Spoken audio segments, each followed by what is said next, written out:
Danika Watson, nurse practitioner. Today we're going to discuss fever. I did this video a few years ago. It got a little lengthy. I'm going to try to keep this one short. If you want to see the full disclosure, you can go to Facebook, search my videos in my profile.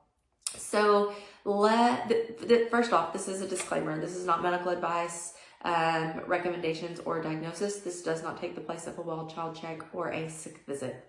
Let's talk about what fever is, okay? We get a fever. Our children get fevers when our bodies are trying to fight off an infection of some sort. Now, when I say infection, that doesn't have to be bacterial. It can be viral as well. So when our body is like attacked with something and we're trying to fight it off, we heat up our body to essentially cook it out, okay? And so that's when we have a fever.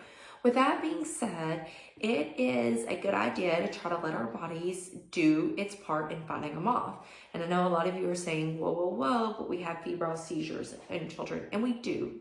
However, my thought is you let a fever get as high as you're comfortable with as a parent.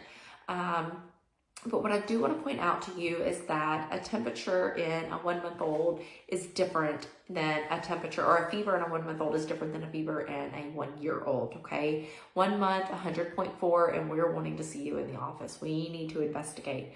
Now, for a 1-year-old, 100.4 is not considered a fever. We need them to get 101.5, 102 before we as providers really acknowledge a fever. So I want you to keep that in mind. I've had a lot of parents come to me saying they've had fever and, their temperature max is 99.8. That's not a fever. That is, they're warm. Now, they may be fussy. They may not feel good and their body may have heated up more than usual, but it was not a typical fever, okay? And that is not something that I would personally treat with fever reducers.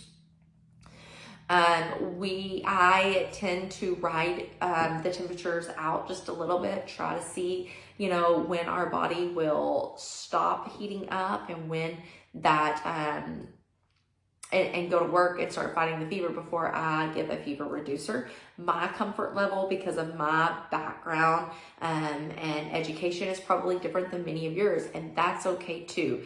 But I just want you to know not to be scared of fevers. It is our body's innate job to heat up so we can kill off whatever bug is attacking us. We've talked about fever reducers in the past, and you can go back and find my recommendation on Tylenol and Motrin and when to use when to use each, etc. Also, we have to be really careful. When are we taking our kids' temperature? Are they laying in bed and they're covered up with their thick, big blankets? Do they have on 3 or 4 layers of clothing because it's cold outside? They come in, their cheeks are red or flushed because it's cold and they're hot. They've been running and their temperature is up. All of those things matter.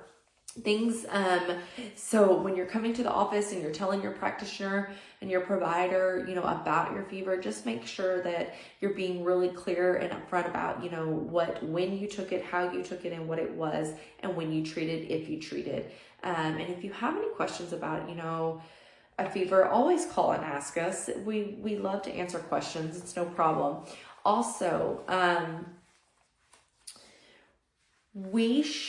sometimes our body, we are introduced to allergens, viruses, bacteria, and our body fights it off within like a 24-hour time span. Sometimes it does not. However, we also say, or it's a good idea to give it 24 hours. If your child wakes up with a fever at 7 a.m., by 7 p.m., that fever may have resolved on its own, and whatever they were fighting off is no longer an issue.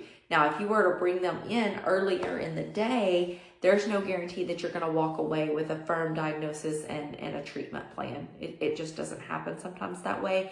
If you catch things super early in their course, like for instance, strep, it may not show up the first day that you have symptoms. It may take 24, 36 hours. So just keep that in mind when you are scheduling your child's appointment. With COVID and everything, it makes things a little more finicky for sure and a little more tricky. So again, if you do have questions, if you're not sure, call us. We'd love to answer any of those questions and help you get back into school.